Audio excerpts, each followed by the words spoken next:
All right, so I hadn't did one of these in a long time. Video in my car. Used to do them every morning to encourage folks, but hadn't done it in a minute. But I'm stuck in traffic. I don't think I can turn my screen around, but you can look out of my back window right there and see that I am stuck in traffic. I've passed, I don't know, multiple accidents, all of them, having 18 wheelers, 6-car pileups. At one point, I thought I was going to have to jump out and start helping folks, but luckily no one appeared injured. Everybody was just kind of standing by the cars, and now I'm just at a dead stop. It is, I think, 27, 28, 29 degrees here in San Antonio, Texas. Roads are iced over, and it's pretty bad. And I would literally drive. I was telling my boss, because I'm on my way to the office, and I was telling him, who's also my men's pastor, I was telling him, man, I'd drive a little bit and then we'd have to stop, and I'd just start praying for the people. And then drive a little bit more and we have to stop and just start praying for the people. And it makes you realize, these people woke up this morning and they never thought that before they got to work, got over to their destination, before they got to drop the kids off, that they'd be on the side of the road in 20-odd degree weather, getting rained on, freezing cold, with the front of their car smashed in. You couldn't have told them that. No one thought that. And, that just tells us a couple things, really. What does it tell us? One, they say you want to make God laugh, make a plan. I plan to do this morning. I plan to do that. There's a scripture in the Bible that says, say just by God's grace. If God allows me to do it, by God's grace, this will happen, because we don't know what the day holds for us. Two, it tells us to be appreciative of people. Wouldn't it have been awful if someone left this morning and the last thing they said to their child or their spouse was something ugly? And then you get a phone call that your wife, your kid, your spouse, your husband, your mother, your father, your cousin, your best friend is smashed on the side of the road, or in a hospital, or worse. Makes us appreciate people. And it kind of makes us think about the great commandment, right? It says love God and love people. And I was talking to someone last night. I drive up to my house and there's someone standing by my garbage cans with their cell phone plugged up. And I didn't know who it was. Me and my son didn't know who it was. It was our first day of jiu-jitsu. Wow. And we loved it. It was awesome. Big shout out to Genesis Jiu-Jitsu on Fredericksburg. You guys rock. And so I pull up, and my son makes a joke. He says, I'm not trying to take anybody down. We only had one lesson.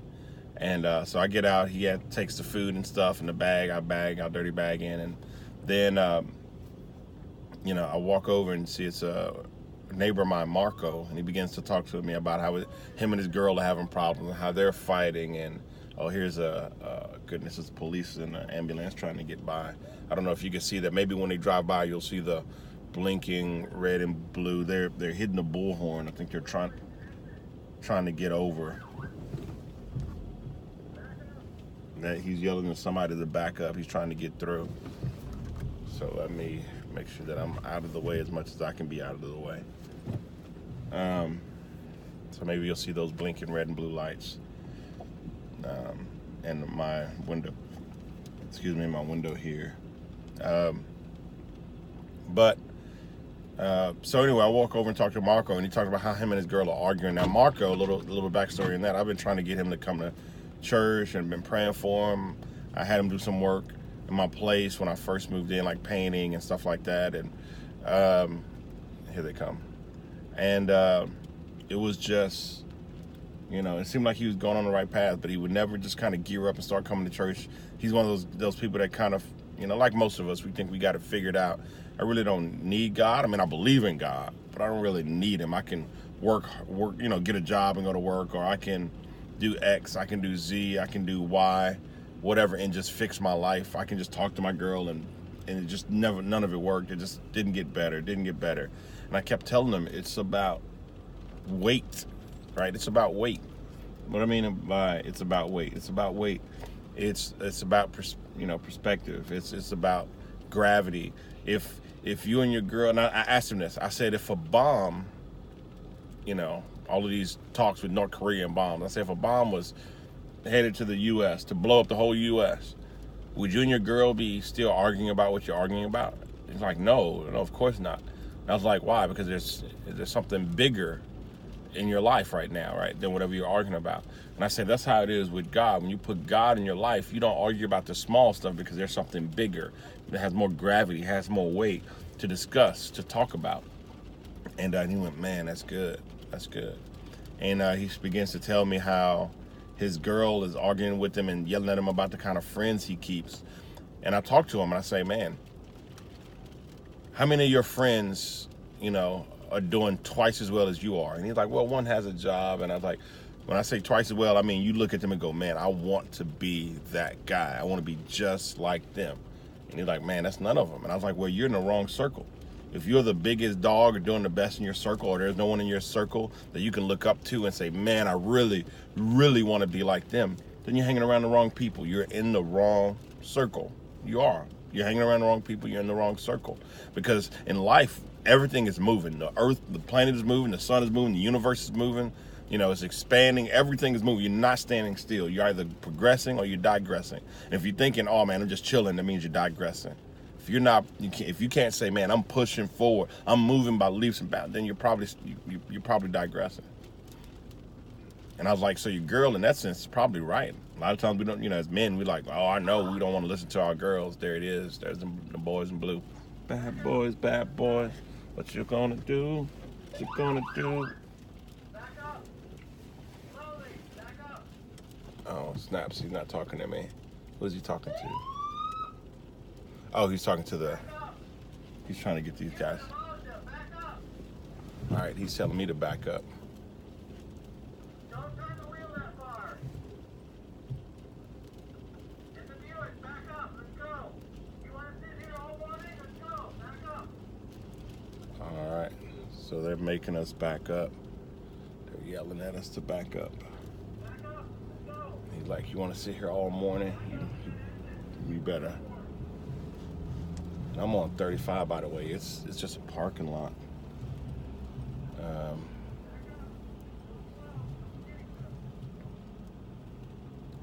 See, he's making us back up, and I guess he's trying to uncluster the.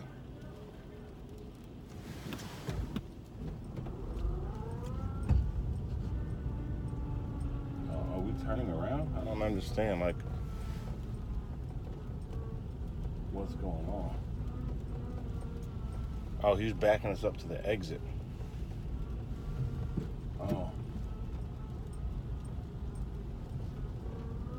He's backing us up to the exit. All right. Here we go. Get off this exit. All right. All right. We're actually going somewhere. Well, spoke too soon.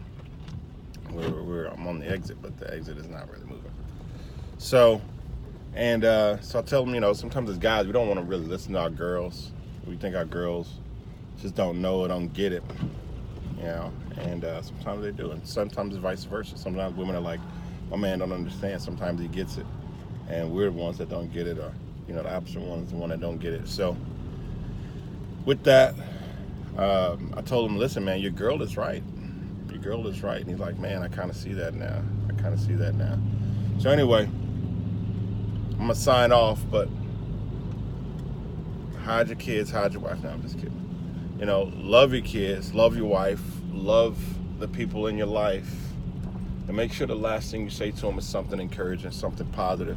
They say don't go to bed angry, but I'll extend that to don't even leave the house angry. The Bible says we can anger and not sin. What does that mean? That means just that we can anger and not sin. We can be upset, man. A whole pickup truck smashed in right there. I don't know if y'all can see that. And then there's a whole 10 something smashed on the side of the road. And then there's another car. I don't know if you can see all of these cars. You can't see them. It just looks like it's whited out, but all of these cars, and it's a madhouse. This is crazy. And I think when I lowered the window, I kind of knocked some ice off. But it's I'm gonna stop here and just get off the interstate, and I'm gonna get out of all of this nut house and try to wait it out. Wait out the storm here and all the crazy. This is crazy. That's crazy. But just love your people, love your kids, love your family, love the people in your life. And oh goodness, I'm sliding. All right, keep me, Jesus. So love your family, love the people in your life, and realize that there's things like God, like I was giving Marco with the imminent danger. You know, when you put something bigger in your life, it gives you perspective. Everything else becomes small in reference to the thing that's so big. So if you don't have God in your life, put God in your life, and you realize a lot of things you fight about, worry about, stress about, is small potatoes. Small potatoes. All right, I'm getting out of here. I'm grabbing me some Starbucks, and I'm gonna sit down and chill for the next probably 2 hours to let this mess go away. All right, love you. Bye.